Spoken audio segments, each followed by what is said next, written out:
Shabbat Shalom.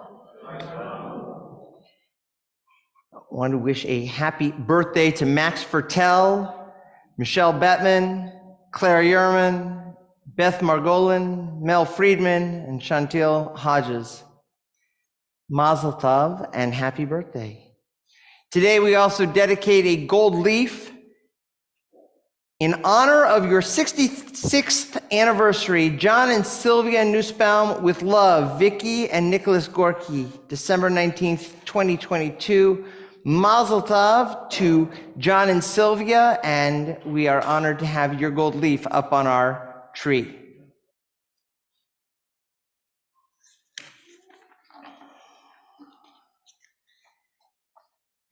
I want to thank, of course, our Torah readers, Chuck Barris and Mark Sussman, our daveners, Rabbi Pachter, Stephen Rabinowitz, Mark Sussman, our Haftorah reader, Dolores Greenspan, our digital Gavis, Mark Bettman and Hannah Carroll, our Torah Gavi, Gordy Barris. Thank you, and our floor captain, Larry Gunsberg. Anyway, thank you everybody who helped. Notice today that the median age in the room has drastically gone down. I suggested to the president that we start a new financial policy that if you're under the age of 5, we'll pay you to be here. And I think other people would come just to see that, and so it would actually benefit us, but I don't make policy, so I just teach Torah. So we all have passwords. We use them every day in our technology-driven lives. It's part of being in the modern world. Matter of fact, we have so many passwords, at least I do, that I need a password to protect my passwords. The prevalence of passwords, security codes, has increased. They've been in use in one form or another to protect things for hundreds or even thousands of years. If you think about secret passcodes that are famous, can anybody think of a famous secret passcode? Guess it wasn't a secret. That's going to be my next passcode. Guess it wasn't a secret. 1, 2, 3, 4, 5. Open says me. Anything else? Password. Yes.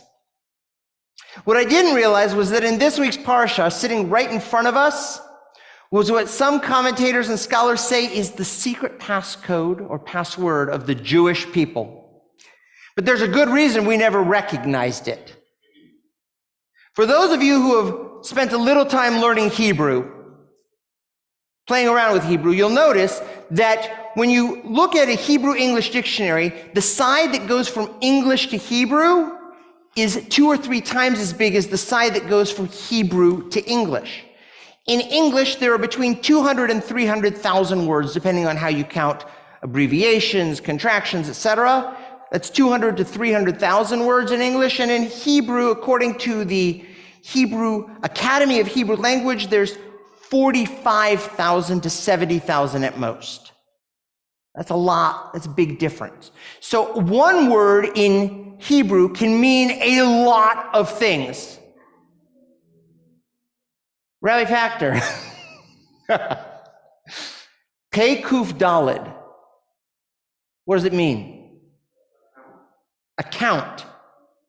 Okay. Ooh, you're stealing the last line of the sermon. By the way, when I said guess it wasn't, that wasn't a password. You said, do you know a secret password? I meant, if I know it, it's not a secret password. I know what you meant. I took it and ran with it. That's like Emmett and Costello, we kind of, Marx Brothers, we kind of, we'll see. Let's see. My point is that it can mean a lot of things. We've reached the end of the book of Genesis, and the final scene is Joseph's death. Before he goes, he gathers his brothers and he speaks to them one last time in a tone that sounds almost prophetic. These are the very last lines of the book, so we're listening carefully. And out of the 25 words he says to them, he repeats one of them 4 times. Joseph said to his brothers, I'm about to die. God notices, God will take notice. Pakod yifkod of you, and bring you up from the land, this land, to the land promised on oath to Abraham, Isaac, and Jacob. When God notices, God will notice, pakod yifkod, and will carry you shall carry my bones up from here. Now the word pakod is actually difficult to translate.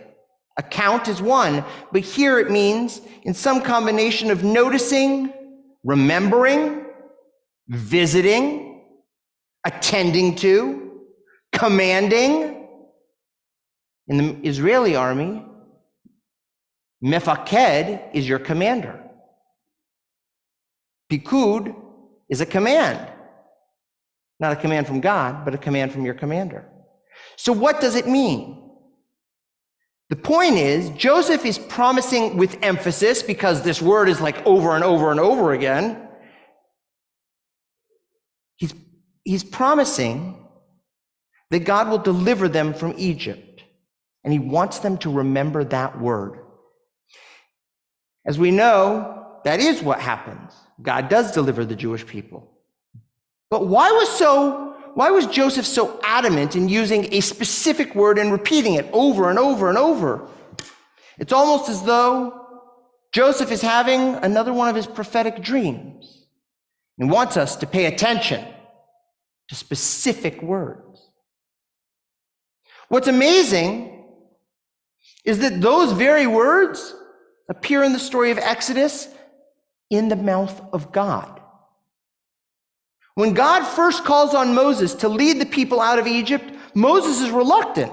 Not me. I'm heavy of mouth, I stutter, and I'm not the right guy, worrying that he's not up to the task. And so God tells him, quote, go and assemble the elders of Israel and say to them, Adonai, the God of your father's house, the God of Abraham, Isaac, and Jacob, has appeared to me and said, notice I have noticed you, pakod pakadati.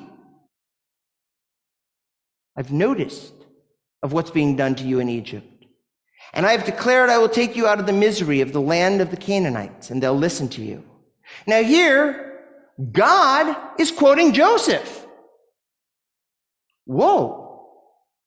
God, you can't come up with your own words? You got to quote Joseph? As we know, as people who study the Torah, something like this can't be coincidental. It just can't be. And we're not alone. We're not alone. I timed that. Thanks, Ken.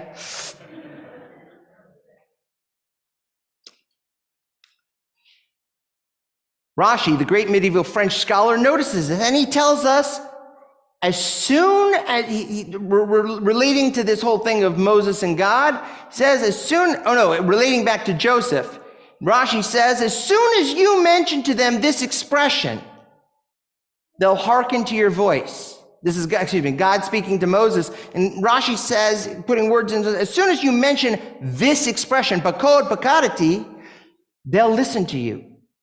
For they've long had this as a sign of tradition from what Jacob and Joseph mentioned, that it will be a sign that deliverance is coming. Rashi's saying Joseph wasn't just telling his brothers what would happen. He was giving them a code, a word they could use to know when redemption was coming. The one who came to them and uttered the secret phrase, pakod yifkod, doubling of the word, that person would be the one to lead them out of Egypt. It wasn't just the word, but as the Ramban said, it was the way it was said. Joseph had to use this expression twice to affirm this tradition. And the Midrash teaches us that as soon as Moses or whoever came uttered that word twice, it was the secret code that that person was the true Redeemer. Now, what's the problem with this is that even before there was social media and a nonstop 24-hour news cycle, You think that the Jews could keep a secret like that for 400 years? I don't think so. All the Jews knew this, so anybody who had access to that information could come and say, Pakod Yifkod, I'm the Redeemer, follow me and give me all your gold and silver. Anybody could be the Redeemer if they knew the secret code. But the Ramban sees this, and he says, why was Moses taken out of his home and put to grow up in Pharaoh's home? Because in Pharaoh's home, he wouldn't have had access to the secret code. Before he could go back to the Jewish people and the Israelites and live amongst them, he was sent to exile. And so when God at the burning bush said, Pakod Pakadati, this secret term, Moses had never heard it before. So when he came to the Israelites and said, Pakod Yifkadati, I will notice, God will notice, they knew that Moses was the real thing. But why this phrase? Of all the phrases in the world, why this phrase? Why this confusing and murky phrase that we don't even know what it means? Because if God wanted the word to be remember, God could have used the word zachor. But pakod? So the answer to this is both ancient and extremely modern. By extremely, for this congregation, I'm talking in the last 1 year. When we say the opening blessing for the Amidah, we say, and we refer to God as Magen Avraham, the shield or the protector of Abraham. But for those who have availed themselves of the newer tradition of adding Sarah, what do we say? Boked Sarah. We call God the one who notices, remembers, pays attention to, attends to, accounts for Sarah. Why? Why was this phrase chosen?